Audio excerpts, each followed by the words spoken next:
During my son's wedding, the bride suddenly hissed at me, "Get out of here and don't come back. You're not welcome here." I just smiled and said, "Okay, but I'm not leaving alone." Her smug smile faded when she saw who was coming with me. She lost control. Before we continue, please subscribe to the channel and write in the comments what time it is where you are now. I was sketching drainage patterns for the southeast corner when the doorbell rang. March afternoons in Portland usually meant peace. Retired life finally offering what 40 years of deadlines never did. Time to think. Time to plan gardens instead of buildings. The bell rang again. Insistent. Rufus stood on my porch, grinning like he'd won the lottery. A woman I'd never seen before stood beside him, her hand resting on his arm with practiced ease. "Dad, we're engaged!" My son's words tumbled out before I could ask them inside. "I wanted you to meet her right away." The right away struck me first. No phone call, no gradual introduction, just this sudden presentation like showing off a car he'd bought on impulse. "Come in," I managed, stepping aside. "This is unexpected." I know. Rufus practically vibrated with nervous energy as they entered. "But when you know, right?" The woman extended her hand. "Celeste Morgan, I've heard so much about you, Mr. Boyd. Rufus says you designed half the notable buildings in Portland." Her grip was firm, confident. Manicure expensive, French tips recent. "Notable is generous," I replied. "Functional is accurate. Please call me Delbert." She smiled and immediately began cataloging my entryway. Her eyes swept across the original crown molding, paused on the walnut banister, calculated dimensions with what looked like professional assessment. "This craftsmanship is extraordinary. You don't see this quality anymore." "Built in 1923, I said, watching her absorb the information like someone appraising inventory. We moved to the living room. I offered coffee, which they accepted. As I prepared it in the kitchen, I could hear Celeste asking Rufus about square footage, property lines, neighborhood development patterns. Her voice carried that smooth professionalism I recognized from years of contractor meetings, people who measured value before appreciating beauty. "So," I said, returning with the tray, "tell me how you two met." Rufus launched into the story with too much enthusiasm. Networking event. Industry connection. She was consulting for a luxury real estate firm. He was presenting on sustainable development. Their eyes met across the conference hall. Very cinematic, Celeste supplemented with precise details. "I work with high net worth clients primarily. Property portfolios, investment strategies, estate transitions." She said high net worth 3 times in 5 minutes. When I met Rufus, his passion for ethical development impressed me. So many people in our industry just chase profit. "What about your family?" I asked. "Where are they?" She deflected smoothly. "Seattle originally, but we weren't close. I prefer looking forward rather than back. Rufus has told me wonderful stories about you, though. Retired architect, widower, built this beautiful home. He clearly got his talent from you." The compliment felt rehearsed. I sipped my coffee and said nothing. "Actually," Rufus said, pulling papers from his messenger bag, "Celeste suggested something I think shows real maturity. A prenuptial agreement for transparency and mutual protection." He handed me the document like it was proof of her virtue. I put on my reading glasses slowly, buying time to process this development. The contract was thick, 20 pages of legal language. "This is thorough," I said. "My attorney drafted it," Celeste explained. "I believe in protecting both parties. Marriage is a partnership, but smart partnerships have clear terms. Don't you agree, Delbert?" I flipped through the pages. Clause 7. All family assets acquired during marriage subject to equal division. Family assets, not marital assets. Family. Clause 12. Inheritance received during marriage becomes marital property after 1 year. "Has Rufus had independent legal review?" I asked. "Dad, it's fair. Celeste wouldn't—" "I'm sure," I interrupted gently. "Just standard practice, son. Any major contract deserves 2 perspectives." Rufus looked wounded. Celeste touched his arm, redirecting his attention with subtle pressure. "Would you like to see the rest of the house?" she asked me. "I'm fascinated by this period's architecture." We toured the rooms. She photographed crown molding, supposedly for inspiration, but her angles captured more than decorative details. In the master bedroom, she paused by the window, overlooking the garden. Such a large house for one person, she observed. Have you considered what happens to it eventually? The question landed with calculated weight. Eventually is a long way off, I replied. Of course, she smiled. I only meant estate planning is crucial. Rufus mentioned you haven't updated your will recently. Did he? My tone cooled. That's a private matter between father and son. She backtracked with professional grace. Families should discuss these things openly. Prevents misunderstandings later. I prefer preventing misunderstandings now. Back downstairs, Rufus checked his watch. We should go. Reservation at 6. At the door, Celeste hugged me with calculated warmth. I'll take good care of him, she whispered against my shoulder, and I'm so glad we'll be family. The emphasis on family sounded possessive. After they drove away, I stood in the doorway holding the prenup. Small details accumulated in my mind like structural defects during inspection. The diamond bracelet she wore, 3 carats minimum, worth more than 6 months of consultant salary. Designer handbag. Knowledge of inheritance law exceeding casual interest. Questions about my will before questions about my favorite foods or hobbies. I walked to my study, spread the contract across my desk, and began making notes. Circled clause 12. Underlined clause 7.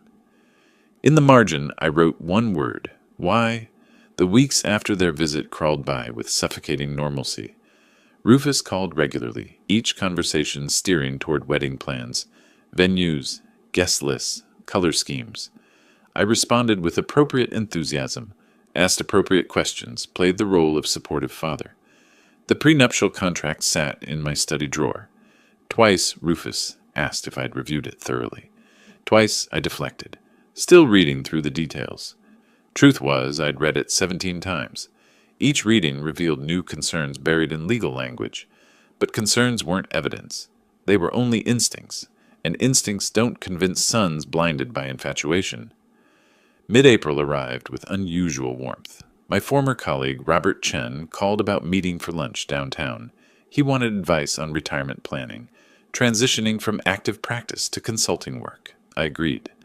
The restaurant he chose, Cascade Room, occupied a renovated warehouse in the Pearl District. I arrived 15 minutes early, my habit from decades of client meetings.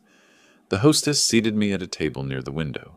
Good natural light. I reviewed the menu, wondering if Robert would be late as usual, when movement across the restaurant caught my attention.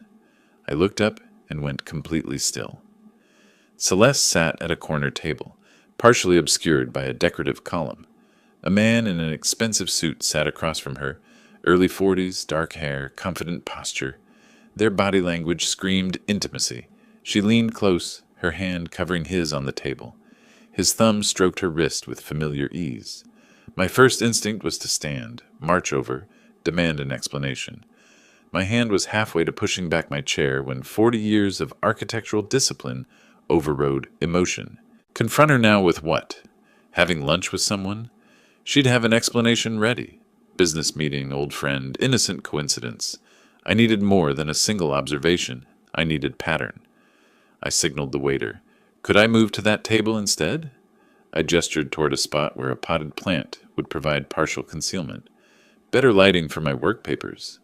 From my new position, I had a clear sightline they couldn't detect. I pulled out my phone, pretended to check messages, and activated the camera. Through the foliage, I photographed them. For 20 minutes, I watched with the attention to detail I'd once applied to blueprint reviews, cataloged every gesture, her fingers tracing his forearm, his hand briefly touching her cheek, the way they shared a dessert with a single fork, laughing at some private joke. When the waiter brought their check, the man paid without hesitation. Expensive bottle of wine, multiple courses visible on the bill even from my distance. They were comfortable together, practiced. This wasn't a first date or second meeting. This was an established relationship. When they prepared to leave, she kissed his cheek and lingered there, her lips near his ear. He whispered something that made her laugh, not the polite laugh she'd used in my living room, but something genuine and unguarded. They exited separately, professional caution suggesting they understood the need to hide. I waited 5 full minutes, paid my own bill quickly with cash, and followed to the parking area. The man climbed into a black Mercedes sedan. I photographed it, capturing the license plate clearly. Robert Chen arrived 20 minutes late, with profuse apologies about traffic. I barely registered our lunch conversation. My mind churned through implications, possibilities, strategies. After we finished, I drove directly to the office of Philip Torres, a journalist I'd known for 20 years through Chamber of Commerce networking. "Philip, I need a favor," I said. "A discreet one." He looked up from his computer. "Discreet usually means trouble. Information only. License plate to name." He studied my expression. "Legal trouble?" "Family trouble. I need to know who someone is before making decisions." Philip leaned back in his chair. "Remember when I needed an architect's assessment before buying that house on Thurman? You found those foundation issues. Probably saved me $50,000. I remember. Consider us even." He took the plate number I'd written down. 30 minutes and 2 phone calls later, he had the information. Daniel Kraus, real estate agent at Premier Properties Northwest. Specializes in luxury estates. Over $2 million. I searched for Daniel online while still in Philip's office. Found his professional profile with photograph. Same man from the restaurant. Match confirmed. Now I needed depth. I researched Portland private investigators that evening, selected Marcus Webb based on his specialty. Financial fraud and infidelity cases. His office occupied a modest suite downtown. Webb himself was unremarkable. Mid-40s, average build, forgettable face. Perfect for surveillance work. I explained the situation concisely. My son's fiancée, suspicious prenuptial agreement, intimate lunch with another man. I need her background investigated, particularly romantic history and financial patterns. Webb quoted his rates without emotion. $150 per hour plus expenses. "Whatever it takes," I said. "I want a comprehensive report." He asked one question. "If I find what you're afraid I'll find, what will you do?" I met his eyes steadily. "Protect my son." He nodded and took my retainer check. 2 weeks. I'll be thorough. Those 2 weeks stretched like 2 months. I maintained normal facade with Rufus. Weekly dinners resumed. Wedding planning discussions continued. Celeste joined twice, performing her role perfectly. Affectionate to Rufus, respectful to me, asking my opinion on ceremony details. Each time I smiled, offered suggestions, watched her with new understanding. She was good, really good. If I hadn't seen her with Daniel, I might believe the performance myself, but I had seen. And now I was waiting for proof. Webb called on May 2nd. "Report's ready. You'll want privacy when you read it." We met at his office. The folder he handed over was thick, at least 60 pages. "Took some digging," Webb said, "but the pattern's clear. She's done this before. Twice." I opened the folder and began reading. Marriage certificate from 2019. Celeste Morgan to James Whitfield. Portland businessman. Divorce filing from 2021. Settlement, $180,000 plus vehicle. Marriage certificate from 2022. Celeste Morgan to Richard Brennan, Seattle entrepreneur. Divorce filing from 2023. Settlement, $225,000 plus property transfer. Photographic surveillance from the past 2 weeks showed Celeste meeting Daniel Kraus 6 times. Hotel receipts, restaurant bills. They'd been involved at least 8 months, longer than she'd been dating Rufus. Webb's handwritten note on the final page. She's getting better at this. I closed the folder and sat in silence, absorbing the complete picture. My son wasn't in love. He was a mark, a target, a transaction she'd been planning since before they'd met.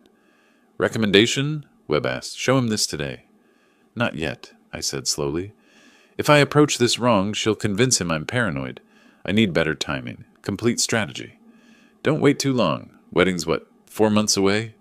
I stood, folder in hand. "I won't let it happen. Trust me on that." I left Webb's office carrying a folder that weighed nothing and everything. Downtown Portland traffic blurred past my windshield during the drive home. My mind wasn't processing stoplights or lane changes. It operated on autopilot while conscious thought circled a single question: how to stop this without destroying my relationship with Rufus in the process. At home, I spread Webb's report across the dining table. Marriage certificates, divorce decrees, financial settlements, photographic surveillance. Each document another nail in Celeste's coffin. But hammering those nails required precision. Approach Rufus too early, she'd convince him I was jealous. controlling, unable to release him to independent life. Wait too long, legal protections would activate. Timing was everything. I needed expert guidance, not an investigator's facts, but a lawyer's strategy. The next morning, I researched Portland family law attorneys online, selecting Patricia Reynolds after reading her 23 years specializing in prenuptial disputes and fraud cases. Her office occupied a renovated Victorian in Nob Hill. I called at 9 sharp, explained briefly that I needed consultation regarding a fraudulent prenuptial agreement. She had an opening at 11. Reynolds herself was a sharp-featured woman in her 50s with a direct manner suggesting no tolerance for wasted time.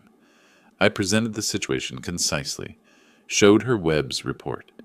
She studied the documents with professional intensity, occasionally making notes in precise handwriting. After 20 minutes, she looked up. Oregon's Uniform Premarital Agreement Act allows voiding contracts obtained through fraud, duress, or failure to disclose. Your challenge is proving fraudulent. Intent existed before contract signing. She explained the burden of proof, pattern of behavior, financial motivation, concealment of material facts. The previous marriages help establish pattern.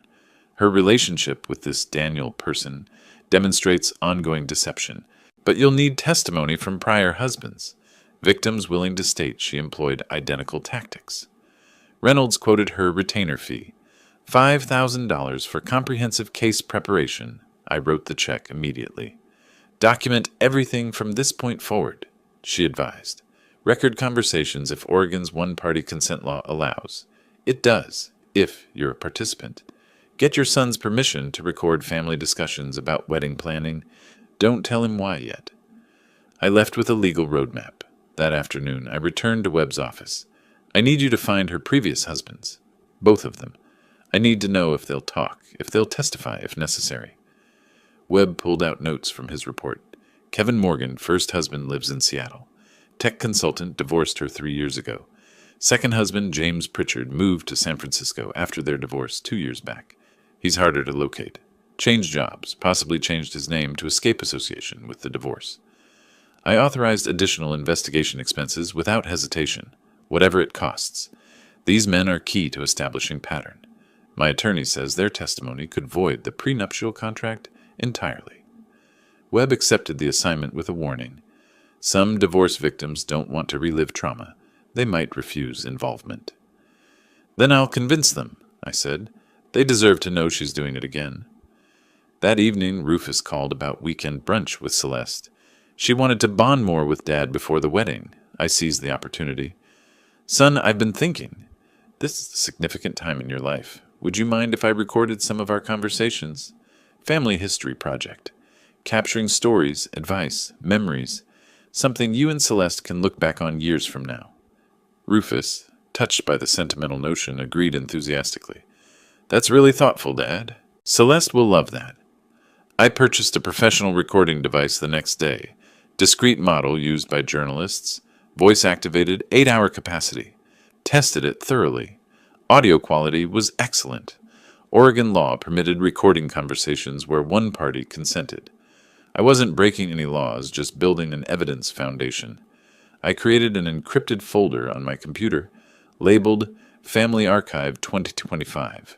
Began a meticulous documentation system. Date, time, participants, key statements, potential legal relevance. Saturday arrived.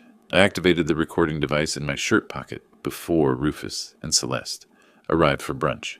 She entered with practiced warmth, kissed my cheek, brought expensive bakery pastries, complimented recent garden work. Over coffee, the conversation flowed naturally toward estate planning. Celeste initiated smoothly. Delbert, Rufus mentioned you haven't updated your will since his mother passed. That's 8 years. Estate law changes. Tax implications shift. Have you considered reviewing it? I played my role perfectly, slightly confused, appreciative of her concern. I suppose I should. Never been good with legal paperwork? You understand these matters? She leaned forward, eager. I work with attorneys regularly through real estate transactions. I'd be happy to recommend someone. Or we could discuss as family. Understanding everyone's situation helps with long-term planning. Family planning? I repeated carefully. You mean after you and Rufus marry? Exactly. Combined household finances, shared resources, coordinated investments. Modern families operate as economic units. Rufus chimed in, oblivious. Makes sense, Dad. Celeste has a business degree. She's better at financial strategy than either of us. I nodded slowly, plain elderly confusion.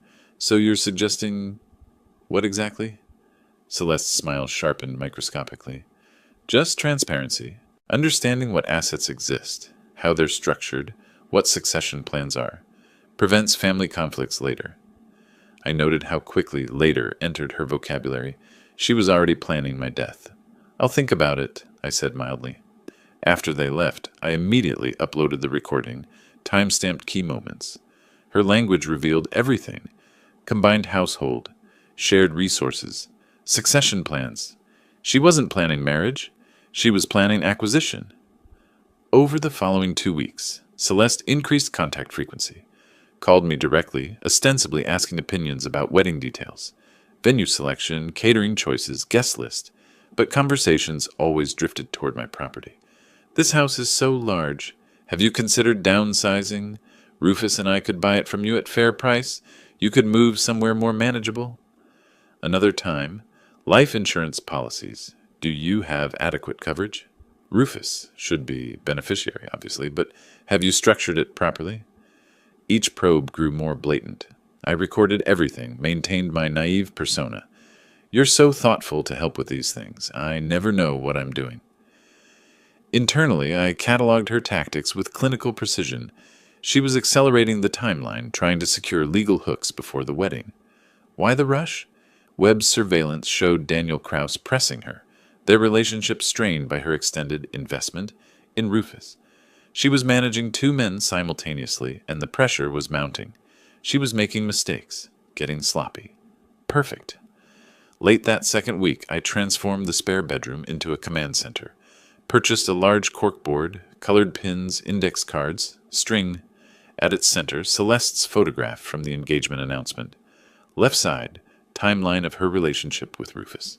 Right side, previous marriages with Kevin Morgan and James Pritchard. Top, financial motivations, property targets.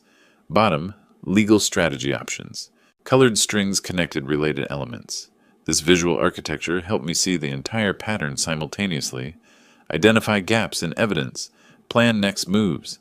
I photographed the board daily, tracking the evolution of the case.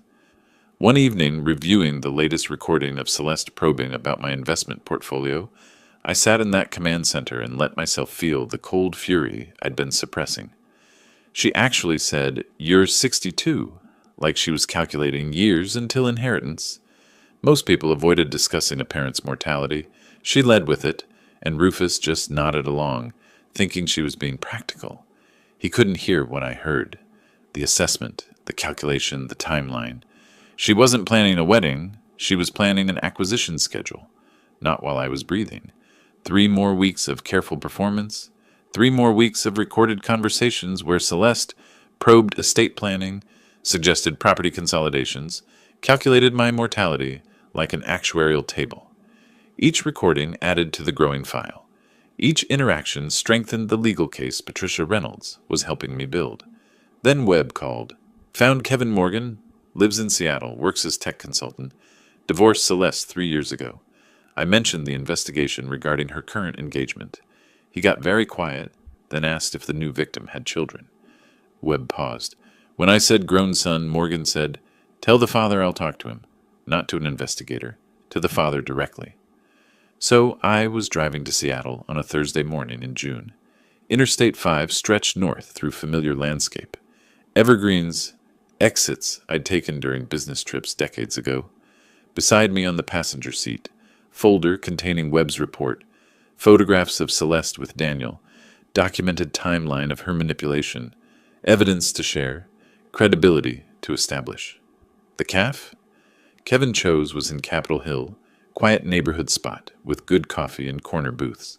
I arrived 30 minutes early, selected a table with clear sightlines to the entrance, positioned myself to observe. Kevin Morgan entered at the appointed time, average height, professionally dressed in business casual, carrying visible caution in his body language. I recognized him from the photograph Webb had provided. Stood, extended my hand. "Mr. Morgan, I'm Delbert Boyd. Thank you for agreeing to meet." He shook my hand, assessed me carefully before sitting. "Your investigator said she's engaged to your son. How old?" 37. Kevin winced visibly. "Perfect age. Old enough to have assets. Young enough to rebuild career. I was 39 when I met her." I ordered coffee for both of us.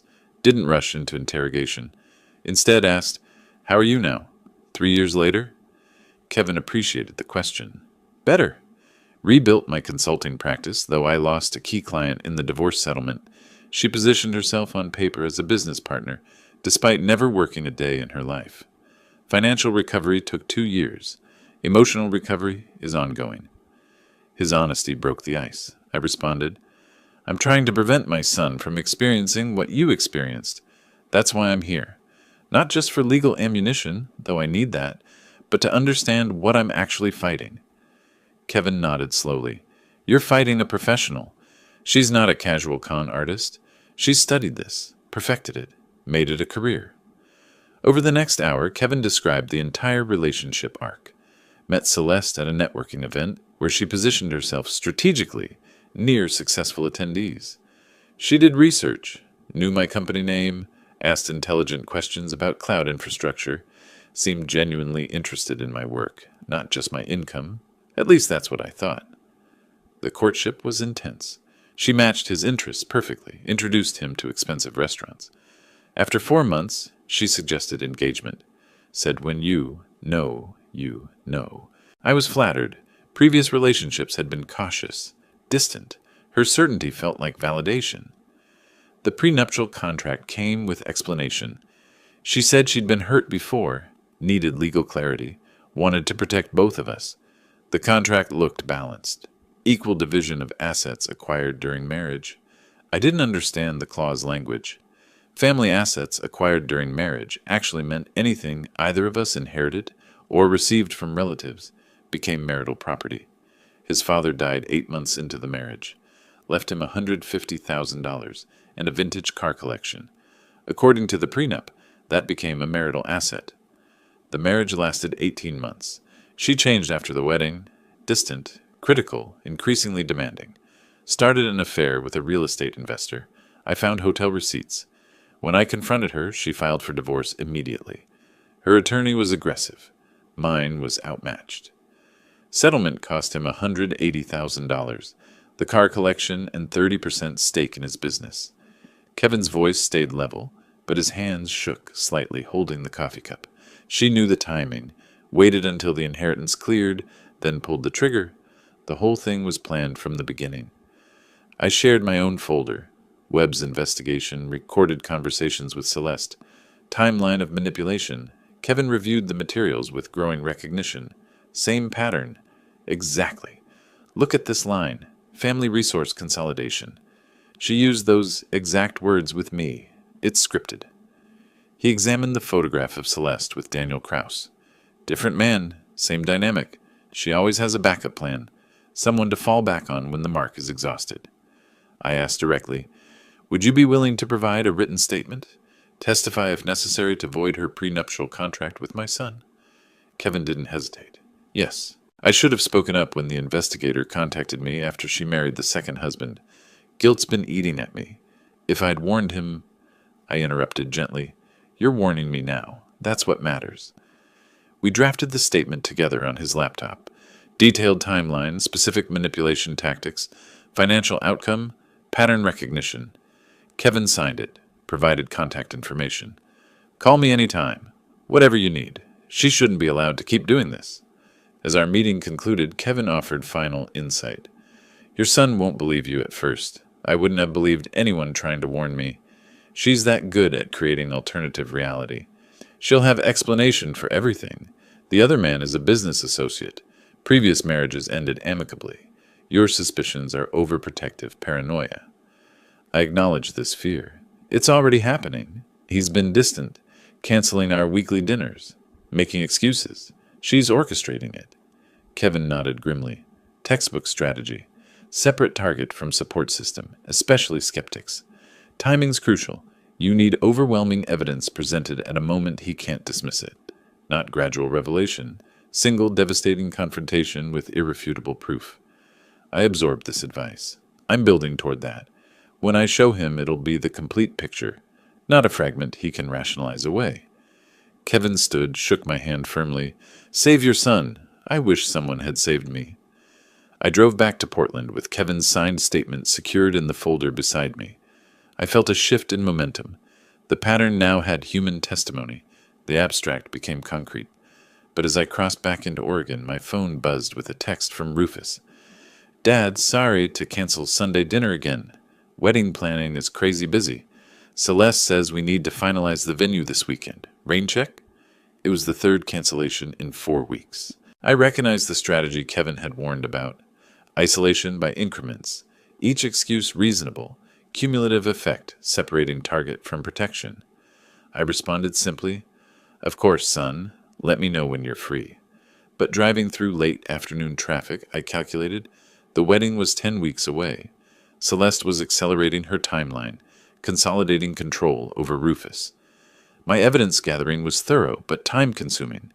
The question became, could I build a complete case before the wedding, locked Rufus into a legal trap?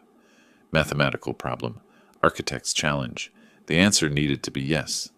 Kevin Morgan's signed statement joined the growing evidence file. I added it to the command center board, connecting his testimony to Celeste's current manipulation tactics with red string. The pattern was undeniable now, a professional operation refined over multiple victims.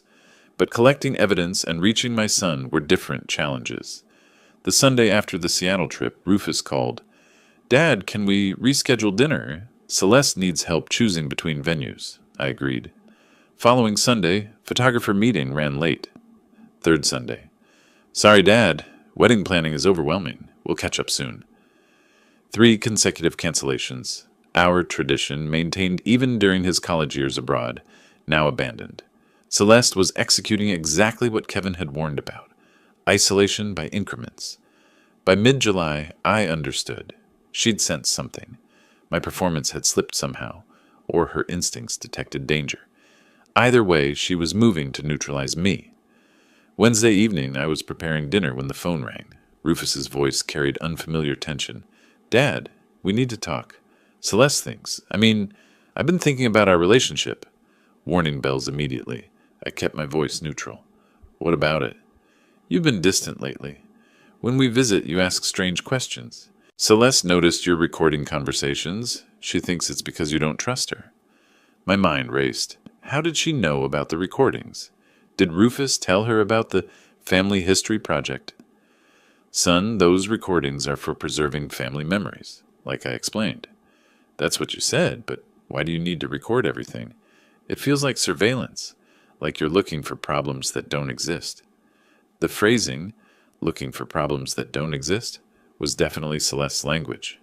Rufus continued, Celeste thinks maybe you're having trouble letting me go. She says parents sometimes sabotage their kids' relationships because they fear abandonment. Textbook manipulation. Reframe protective concern as selfish control. I responded carefully. I support your happiness, Rufus. Always have. Then why does Celeste feel unwelcome? Why do you interrogate her about finances and estate planning? I don't interrogate. I engage in conversations she initiates. She says you twist things, make innocent questions seem suspicious. The conversation spiraled. Rufus grew defensive. I remained measured, but felt my son slipping away. The call ended with Rufus saying, Maybe we should take a break from dinners until after the wedding. Give everyone space to breathe. I agreed. What choice did I have? But recognized this as Celeste's victory. Complete isolation achieved. The following morning, I met Reynolds at her office, explained the deteriorating relationship with Rufus, Celeste's counterattack. She listened with professional sympathy. This is expected. She's protecting her investment. Your son is an asset she's cultivated. She won't let you interfere without a fight. Can I approach him now? Show him the evidence? Reynolds shook her head firmly. Partial revelation is dangerous. You'll show him the investigation. She'll explain it away. Your father hired a detective because he's paranoid. You present the previous marriages, she says. I was young, made mistakes, learned from them. You showed Daniel Kraus photographs, she claims. Business associate. Your father's twisting innocent meetings. Every piece of evidence you reveal prematurely becomes inoculation. She builds antibodies against the truth. So I do nothing while she turns him against me? You continue building the case. We need overwhelming proof presented at a moment she cannot spin it. Wedding day itself might be ideal. Public setting, emotional stakes high, her guard lowered by perceived victory. I considered this. You're suggesting I let the wedding proceed to the brink of disaster. I'm suggesting you strike when the target is most vulnerable. Celeste expects opposition before the wedding. She's defending against that. She won't expect opposition at the wedding. Element of surprise is your advantage. That afternoon, Webb called. She met Daniel again. Downtown Marriott, room 847. Spent 3 hours there yesterday. I couldn't get inside, obviously, but I planted an audio device in the hallway near the door. Not admissible in court, but gives us intelligence. He emailed the encrypted audio file. I downloaded it, played the recording through headphones. Hotel corridor sounds, elevator dings, footsteps, muffled voices. Then a door opening, Celeste's laugh, Daniel's lower voice. The door closed, but the device captured their conversation through poor insulation. Quality was marginal, but words emerged clearly enough. 10 more weeks of this charade? 8. Wedding's August 16th. After that, timeline accelerates. And the father? He's a problem? Handled. I have isolated the son effectively. Old man can suspect whatever he wants. Rufus won't believe him now. Sound of ice and glass. Movement. You said that about Morgan's brother. He nearly derailed everything. This is different. Rufus is more malleable. No close family except father, and I've poisoned that relationship. After the wedding, the prenup activates. Give it 18 months. 18 months playing devoted wife? I've done longer. Remember the contractor? 2 years of that tedium. This one's easier. He actually believes I love him. Cruel laughter from both. I stopped the playback. Sat in silence. Hearing her voice, not the warm tone she used with me, but cold calculation with Daniel, crystallized everything. This wasn't romance gone wrong. It was premeditated fraud, and Rufus was completely blind to it. The following Sunday, I violated my own strategic patience. Drove to Rufus's apartment unannounced, hoping to catch him alone. He answered the door with surprise, bordering on irritation. "Dad, what are you doing here?" "Wanted to see you. We've barely talked in weeks." He didn't invite me inside. We talked in the doorway, awkward and stilted. I tried an indirect approach. "Son, have you had an independent attorney review the prenuptial contract?" "Why would I need that? Celeste's attorney drafted it fairly. Standard practice to have separate legal counsel." "Dad, stop. This is exactly what Celeste warned about. You're trying to undermine our relationship." "I'm trying to protect. I don't need protection. I'm 37 years old, capable of making my own decisions." I saw Celeste's purse on the entry table, realized she was inside listening, probably coached this entire exchange. "Rufus, please, just listen." "No, you listen. If you can't support this marriage, maybe you shouldn't attend the wedding. Think about that." He closed the door. I stood in the empty hallway, feeling defeat. Driving home, I understood. Reynolds was right. Partial approach failed. I needed overwhelming confrontation, not gentle persuasion. But the cost was watching my son drift into disaster while I prepared. Back home, I updated the caseboard with latest developments. Created a new section. Counterattack timeline. Documented each cancellation. Rufus's changing language. Celeste's escalating control. Added the transcript of the hotel recording. Photographs Webb had captured. The evidence Webb covered an entire wall now. Financial documents. Surveillance photos.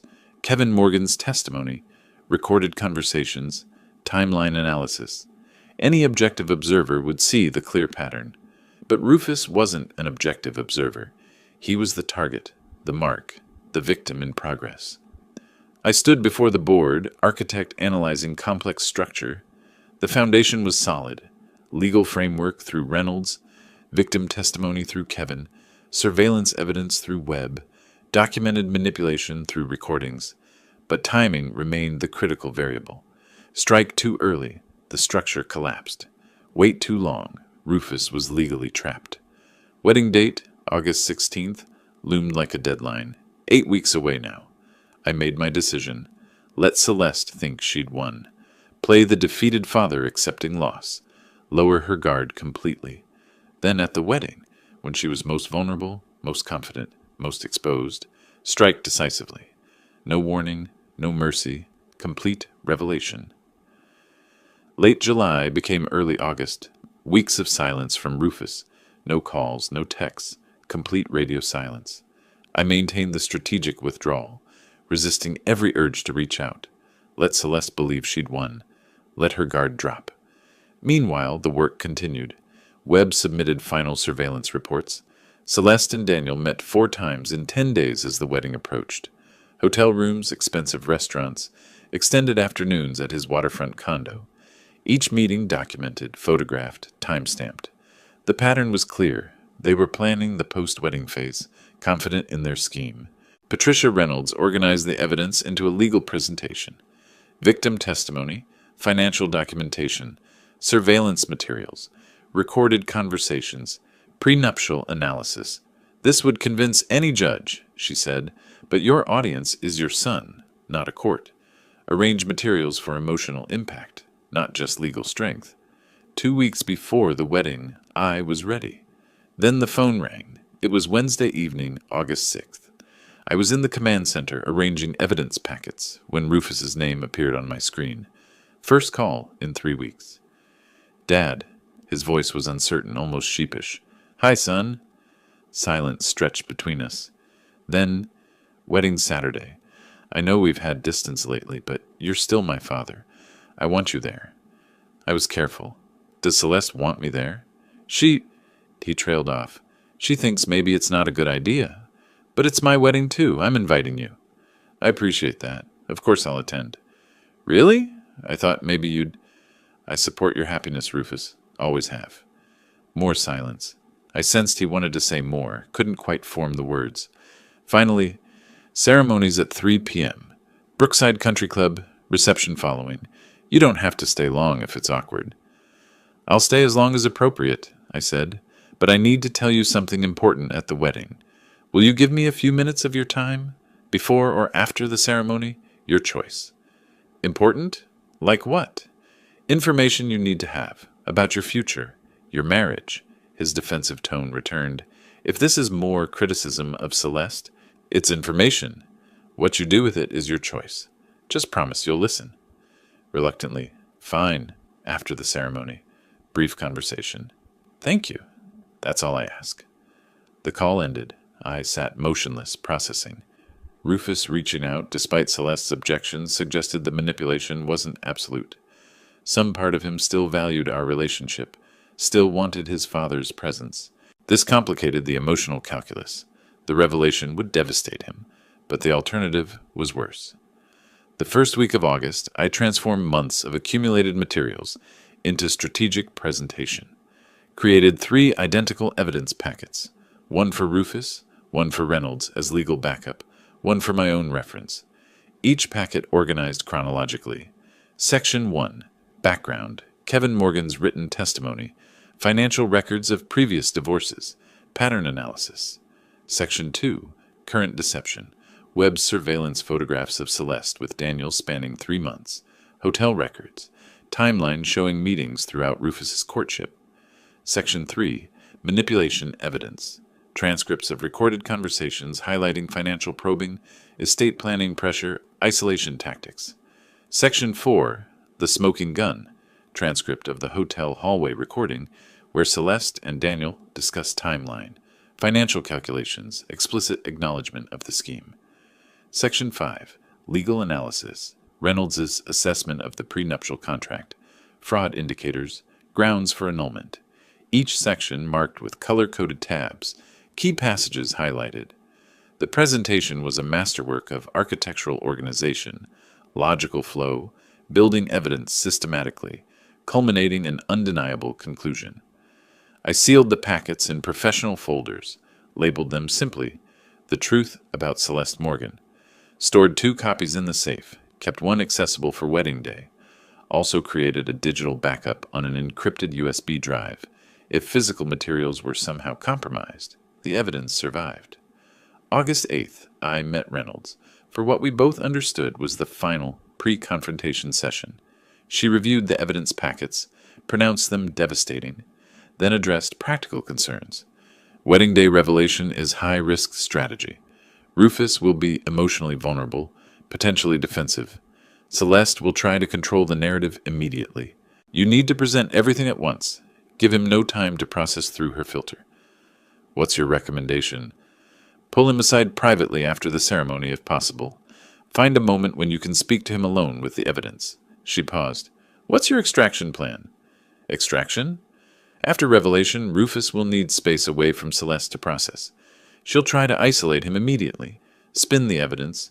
You need somewhere he can go. Your house, hotel room, anywhere she can't follow. I hadn't considered this. My house. I'll insist he come home with me to discuss. Reynolds nodded. Good. Have a bag packed for him. Clothes, toiletries, whatever he might need for a few days. Show him you're prepared to support him through the aftermath. August 10th, Webb delivered his concluding investigation materials.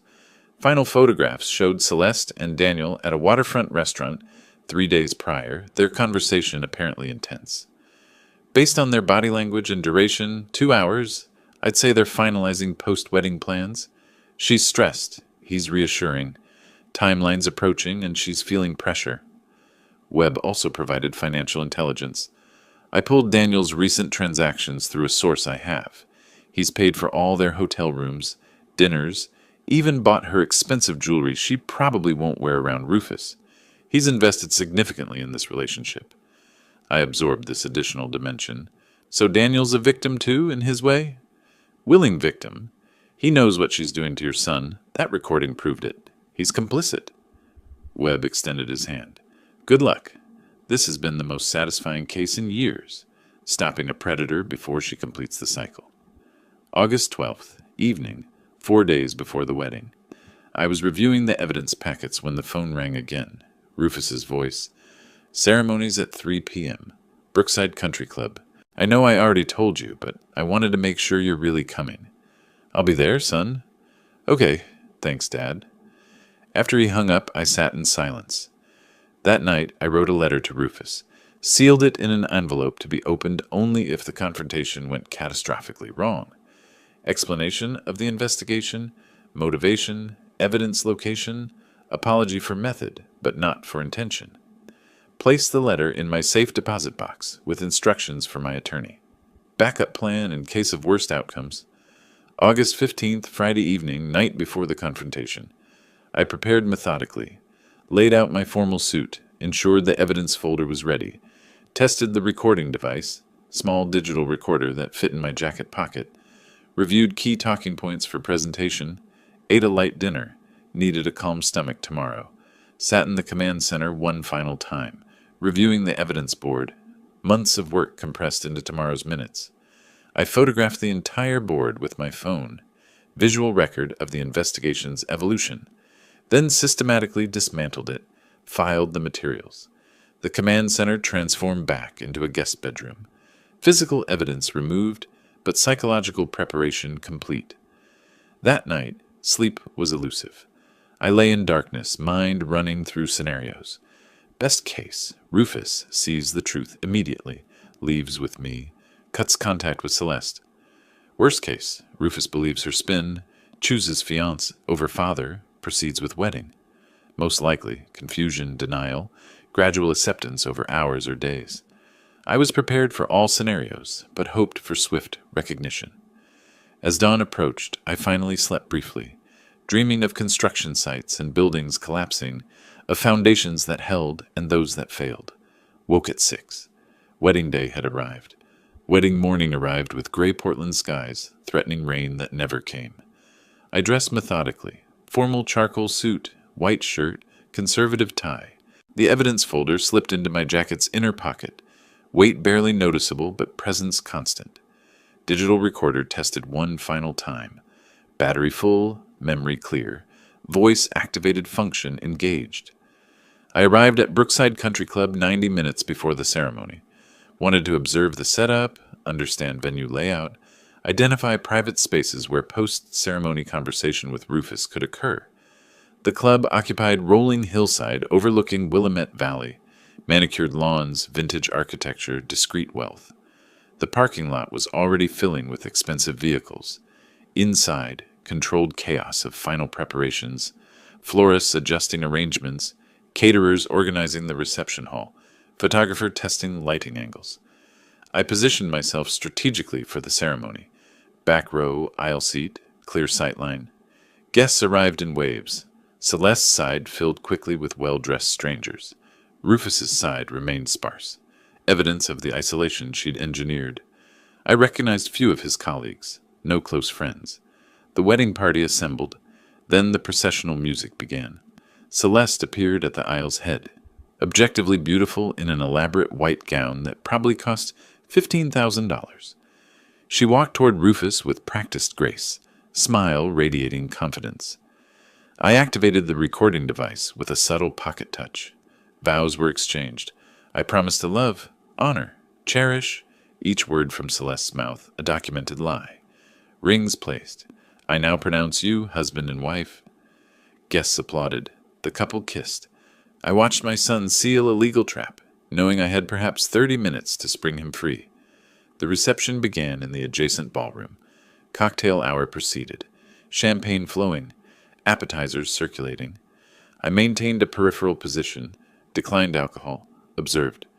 Celeste remained attached to Rufus's arm, steering conversations, intercepting anyone who approached him independently. Classic control behavior. I tracked the venue layout mentally. Main ballroom, side rooms for private conversations, emergency exits, DJ booth with microphones set up for toasts. Identified optimal private space, small library off the main hallway. Door closes, windows provide light, furniture suitable for document review. Reception transitioned to seated dinner. Assigned seating placed me at table 8, far from the head table where the newlyweds sat elevated. Deliberate slight, undoubtedly Celeste's arrangement. Throughout dinner I watched her. She was radiant, victorious, completely confident. Perfect. Then dessert concluded, and the DJ announced, "Now we'll hear from the bride's parents," followed by father of the groom. Before toast began, Celeste excused herself from the head table. She detoured to my table, leaned down close, voice low enough only I could hear. "Delbert, I want to thank you. You raised a wonderful son. Your job is complete now." She paused, gauging my reaction. I remained expressionless. "This is my family now. Rufus and I discussed it. We need space to build our marriage without interference, meaning you should probably leave soon. You've been here for the ceremony. That's sufficient." "Rufus asked me to stay for toasts," I said calmly. "Rufus asks for many things when he's being sentimental. I'm telling you what's actually best for him. And frankly," her mask slipped slightly, contempt breaking through, "you're excess here. You don't fit with our friends, our lifestyle, our future. Go home. Don't come back." She straightened, smoothed her dress. I spoke quietly. "All right, Celeste." She smiled, vindicated. "But I'm taking someone with me when I leave." She paused, processed this. "Taking someone? What does that mean?" "You'll see shortly." Something in my tone finally registered. Her confidence wavered microscopically. "What are you—" "Enjoy your reception, Celeste. What's left of it." I stood, walked toward the DJ booth. She watched, uncertainty blooming into concern, but couldn't pursue without creating a scene. I reached the DJ booth as the bride's parents concluded their generic well wishes. The DJ extended the microphone. "You're next, sir, father of the groom." I accepted the microphone, stepped to where the entire reception could see me. 200 faces turned my direction. Rufus watched from the head table, anxious but expecting a conventional toast. Celeste's expression showed first real alarm. "Thank you all for attending this celebration. I'm Delbert Boyd, Rufus's father." Standard opening. Guests relax slightly. Traditionally, this is the moment for a toast, celebration, well wishes. Welcoming a new family member? Pause. "I'm not giving that toast. What I have to say is more important than tradition. Rufus," I looked directly at my son, "I need to speak with you. Privately. Immediately. This cannot wait." The room's energy shifted, sensing irregularity. Rufus half stood. "Dad? What are you—" "Rufus, I need to speak with you. Privately. Right now. This is extraordinarily important." Silence blanketed the reception. Celeste's face drained of color. This can wait. Let's continue the reception. Address family matters later. No, I interrupted firmly. This cannot wait. Rufus, give me 10 minutes. Private conversation. What I show you will change everything. Reception frozen in confused silence. Guests whispered, uncertain whether this was planned drama or real conflict. Rufus stood fully, torn between my urgency and Celeste's restraining hand on his arm. She hissed something inaudible. He shook his head, stepped away from the table. 10 minutes, Dad. Then you need to explain why you're disrupting my wedding. He walked toward me. Celeste rose to follow. I raised my hand. Just Rufus. This conversation is between father and son. He's my husband now, Celeste protested. I have a right. You have no rights to this conversation. Rufus, please. Library down that hall. Just us. Rufus nodded, uncertainty clear but curiosity stronger. We walked toward the exit. Behind us, Celeste called. Rufus, don't let him manipulate you. Whatever he's about to say. Her voice faded as we entered the hallway. I guided my son to the library, opened the door, gestured inside. Rufus entered. I followed, closed the door firmly. Through the wood, muffled sounds of the agitated reception. We were alone now. The moment of truth had arrived. The library door clicked shut. Silence pressed against us, thick, anticipatory, breakable. Rufus stood near the bookshelf, arms crossed defensively, jaw set, his wedding suit still perfect, boutonniere still fresh, husband for less than 3 hours. All right, he said tersely. 10 minutes. You've destroyed my wedding reception for this. Show me whatever evidence justifies that. I removed the folder from my jacket, placed it on the mahogany table centered in the room, maybe 2 inches thick, months of investigation compressed to portable form.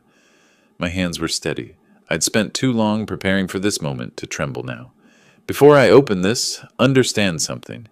Everything inside was legally obtained. Nothing fabricated, nothing misinterpreted. Independent verification available for every claim. Why are you talking like a lawyer? Just show me. I opened the folder to the first section. This is testimony from Kevin Morgan. Rufus frowned. Who? Celeste's first husband. His expression flickered. Surprise. She told me she'd never been married. I slid the document across the table. Read it. He picked up the pages reluctantly, began scanning. Kevin's statement was detailed. Courtship timeline, engagement after 4 months, prenuptial contract, marriage duration, financial manipulation, divorce settlement costing him $180,000 plus business stake. Rufus read slowly, color beginning to drain. This could be fake. Anyone could write. Kevin signed it. Notarized statement. He's willing to testify under oath. Here's his contact information. Call him right now if you doubt. I pushed my phone across the table. Rufus stared at the document, not reaching for the phone. There's a second husband, I continued quietly. James Pritchard. Similar pattern, similar outcome. She's done this before, Rufus. Twice. You're the third target. No. The word came out weak. She would have told me. Why would she tell you? That information destroys the illusion she's carefully built. I opened the second section. Photographs spilled across the table. Celeste and Daniel Kraus at restaurants, entering hotels, walking through parks. Timestamps spanning March through August. Who is that? Rufus asked, voice hollow. Daniel Kraus, real estate agent. They've been involved for at least 8 months, longer than she's known you. I laid out images chronologically. Early March meeting, April hotel visit, May afternoon at his condo, continuing through 2 weeks ago. Every time she claimed late work meeting, client showing, she was with him. Rufus picked up a photograph showing them kissing outside a hotel entrance. His hand trembled. You hired a private investigator to follow my fiancé? I hired an investigator after accidentally seeing them together. Would you have believed me without proof? This doesn't mean maybe it ended before we got serious. It didn't end. Look at the dates. This one, I pointed to a recent photo, was 3 days before your wedding. I opened the third section. Financial documents. Look at the divorce settlements. Pattern of timing. Marry quickly. Stay 18 months to 2 years. File for divorce once significant assets have been acquired. Your prenup. It's designed to maximize her financial access after 1 year. Stop. Rufus's voice broke. This is... He couldn't finish. I pressed forward, had to complete the presentation while his defenses were crumbling. During wedding planning, I recorded family conversations.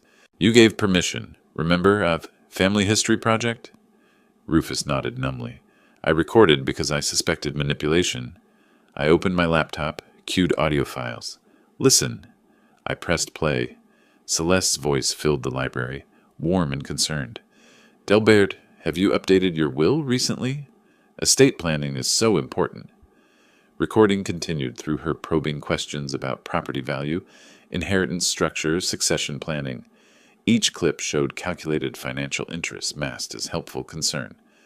Rufus listened with growing horror. One more piece, I said. Most important. I cued the final audio file. This was recorded in a hotel hallway. Audio quality isn't perfect, but the words are clear enough. I pressed play. Celeste's voice emerged, talking to Daniel. 8 more weeks of this charade. Her laugh, cruel and calculated. Daniel. And the father? He's a problem?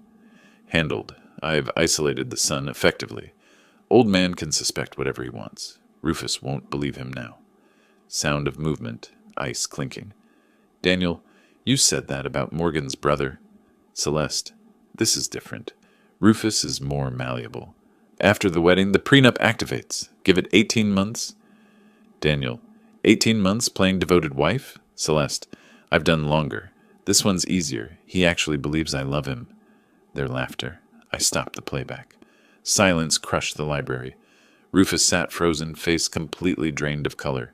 His breathing had gone shallow. For 30 seconds, he didn't move. Then, that's her voice. Not a question. Statement. Yes. She called our marriage a charade. Yes.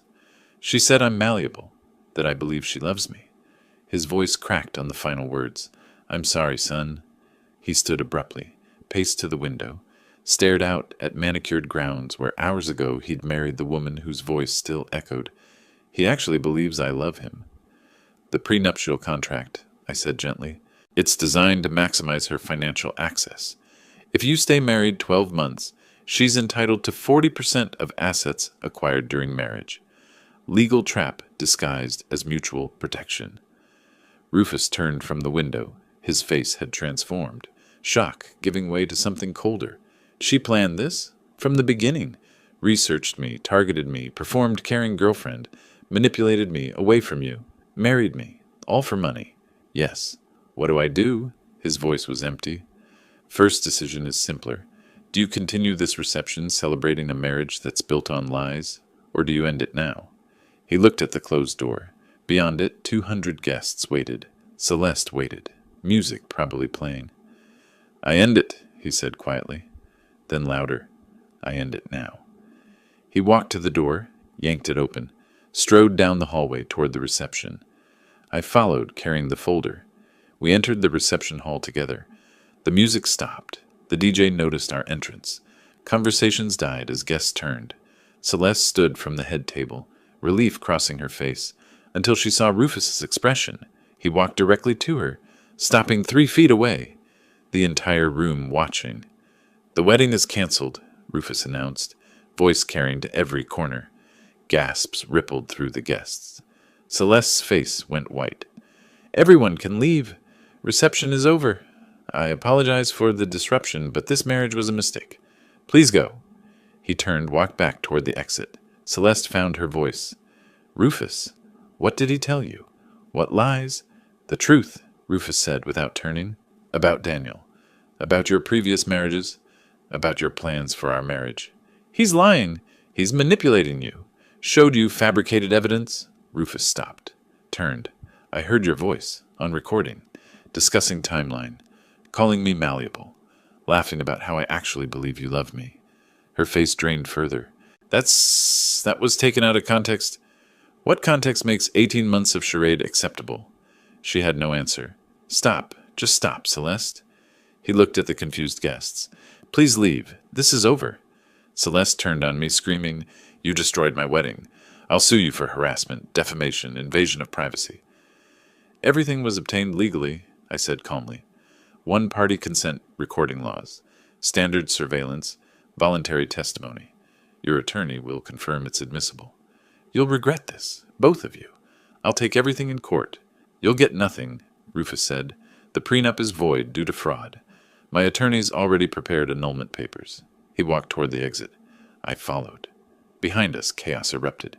Guests standing, confused conversations, Celeste's voice rising in desperate protest. We pushed through the doors into evening air, father and son, together. We drove away from Brookside Country Club in silence.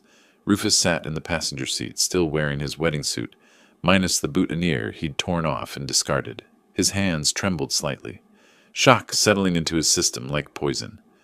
At my house, he went directly to the guest room, his childhood bedroom, essentially unchanged, and stayed there 3 hours. I didn't intrude.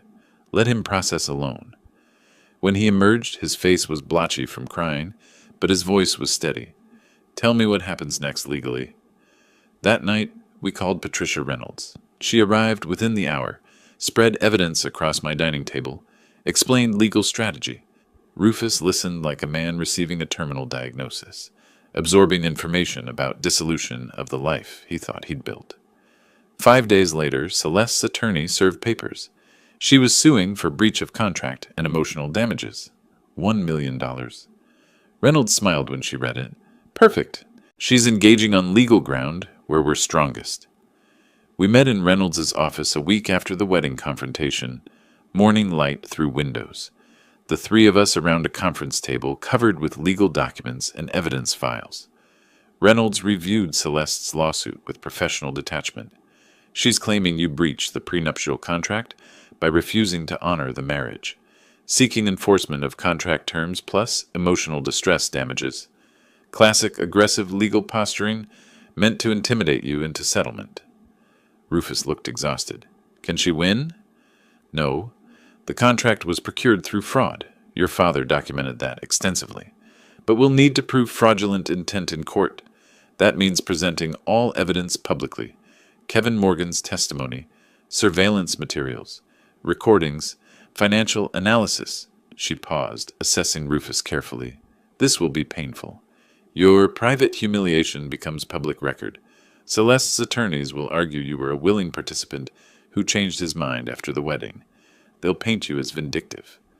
Let them, I said, because we have her voice on recording, calling the marriage a charade, discussing an 18-month timeline, laughing about his belief in her love. We have 2 previous victims with identical patterns. Reynolds organized papers into presentation folders. The hearing is scheduled 2 weeks out. I'll file a counter motion to void the contract based on fraud. We'll request the court also refer the matter to the district attorney for criminal investigation. The week before the hearing, Reynolds conducted practice testimony with Rufus. She played opposing counsel, attacking his credibility with brutal efficiency. Mr. Boyd, isn't it true you willingly pursued a relationship with Ms. Morgan? That you proposed marriage? That you signed the prenuptial agreement after reviewing its terms? Rufus, exhausted from emotional turmoil, struggled to maintain composure. Yes, but I didn't know. Didn't know what? That relationships require trust? Or did you simply regret your decision and concoct an elaborate fraud narrative to escape consequences? That's not. You hired a private investigator to follow your fiancé, recorded private conversations. These are actions of a paranoid, controlling individual, not a victim. Rufus's hands clenched. Reynolds softened, returned to her normal tone. That's what they'll do. Twist facts, attack character. You need to stay calm, stick to evidence. When they attack, respond simply. I believed I was in an honest relationship. Evidence proved otherwise. The courthouse hearing room was smaller than I expected. Wood paneling, judge's bench elevated, gallery seating for perhaps 30 people. Celeste sat at the plaintiff's table with 2 attorneys. Designer suit, projecting confidence. She avoided eye contact with us. Judge Margaret Chen, mid-50s, reviewed the filings with evident skepticism toward Celeste's claims. Reynolds presented our case first. Your Honor, this isn't a simple contract dispute. It's exposure of systematic fraud. Ms. Morgan has a pattern of targeting financially stable men, marrying quickly, positioning herself legally, then divorcing profitably. Mr. Boyd is the 3rd known victim. We have testimony from a previous husband. Kevin Morgan took the stand, sworn in, recounted his experience. Celeste's attorney objected repeatedly, irrelevant to current case, but Judge Chen allowed testimony. Pattern evidence is relevant to fraudulent intent claims. Kevin was articulate, detailed, credible. Described identical courtship tactics, prenuptial manipulation, financial devastation. Under cross-examination, Celeste's attorney tried discrediting him. Isn't it true you're bitter about your divorce? That you've contacted Ms. Morgan's subsequent partners, seeking revenge? I contacted this young man's father, Kevin corrected firmly, to prevent him from suffering what I suffered. That's not revenge. That's decency. Gallery observers took visible notice. Reynolds then played the hotel recording. The courtroom heard Celeste's voice. 18 months of charade. He actually believes I love him. Laughter. Judge Chen's expression hardened. Celeste whispered urgently to her attorneys. Reynolds' financial expert, forensic accountant Thomas Brennan, testified about Celeste's divorce settlements. 2 previous marriages, both ending in substantial financial transfers, pattern of timing suggesting calculated extraction. Based on documentation, Ms. Morgan's income from consulting work averages $40,000 annually, yet her lifestyle exceeds 3 times that income. The discrepancy is explained by divorce settlements totaling over $400,000 combined. Celeste's attorneys argued circumstantial evidence, character assassination, selective presentation, but momentum had shifted decisively. Judge Chen delivered her ruling from the bench. Having reviewed evidence, including recorded admissions, testimony from a previous victim, and financial analysis, this court finds the prenuptial agreement was procured through fraudulent misrepresentation and concealment of material facts. The contract is void. Plaintiff's claims for breach and damages are dismissed with prejudice. She paused, consulting notes. Furthermore, evidence suggests potential criminal fraud.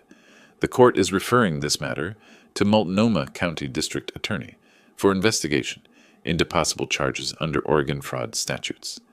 Ms. Morgan, you should consult with criminal defense attorney. The gavel struck. Celeste's face went ashen.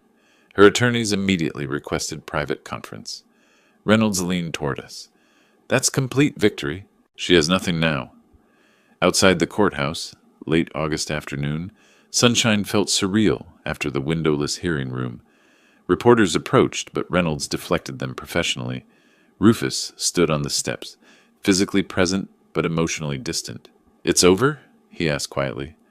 The civil case is over, I confirmed. Criminal investigation is beginning. But for you, yes, you're free. He nodded slowly, processing. I still can't believe I didn't see it. Every sign was there. She's a professional. That's the point. Making marks, not see signs. We walked to the parking structure. Reynolds followed, carrying her briefcase of legal documents. The district attorney's office will contact you both for statements. Likely they'll prosecute. Evidence is overwhelming. She'll probably accept a plea deal rather than trial. As we reached my car, my phone buzzed. Text from Webb. Daniel Kraus just posted public statement distancing himself from Celeste. Claims he was misled about nature of her relationship with Rufus. Rats fleeing sinking ship.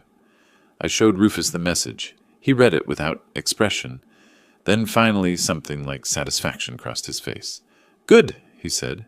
Let everyone know what she is. We drove home together. Weeks passed. Rufus stayed in my guest room, emerging gradually from shock. First week, mostly silent. Second week, small conversations. Third week brought the apology I hadn't requested, but he needed to give. Dad, I owe you an apology, Rufus said one evening, for doubting you, for choosing her manipulation over your protection. You saw what I couldn't. I'm sorry. You trusted someone you loved, I replied. That's human nature. She exploited it professionally. You listened when it mattered. At the wedding, you gave me those 10 minutes. That took courage. How do we fix our relationship? Same way you'd fix any structure. Assess foundation, repair cracks, rebuild systematically. We resumed Sunday dinners. Simple routine, gradually rebuilding connection. Fourth Sunday, he mentioned starting therapy, counselor specializing in manipulation recovery. She's helping me identify the tactics I missed, he said. That awareness prevents repeat, I confirmed. A month later, Rufus raised finances. Wedding cost $50,000. My savings are gone. I'll loan you $50,000. 3% interest. 5-year repayment. He looked surprised. You don't have to charge interest. This is a loan, not a gift. Loans preserve responsibility. You'll repay this because you'll take ownership of recovery. He signed the agreement carefully. Thank you for treating me like an adult who made an expensive mistake. Early September, Reynolds called with updates. DA accepted Celeste's plea deal. 3 years probation, restitution, criminal record. She left Portland. License revoked, reputation destroyed. Based on your case, Reynolds added, DA found 2 additional potential victims. You stopped a serial predator. Late August afternoon, Rufus and I stood on my terrace overlooking Portland. Sunset painted the sky orange and purple. I've been thinking about trust, Rufus said. I trusted her blindly. Now I'm paranoid. Neither is healthy.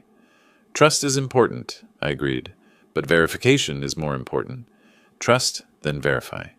Watch for consistency between words and actions. Celeste's words were perfect. Her actions revealed truth. Like blueprint inspection, he said, design can be beautiful, but you verify the calculations. Exactly. You're an architect's son after all. He smiled. First genuine smile in months. I'm lucky. Some people don't have a father who builds cases to save them. Some do. They just need to recognize protection when it's offered. I recognize it now. We stood in comfortable silence as the sun set, relationship healed, justice served, fresh start established. The architect's work was complete. If you like this story, please like this video, subscribe to the channel, and share your impressions of this story in the comments. To listen to the next story, click on the box on the left. Thank you for watching.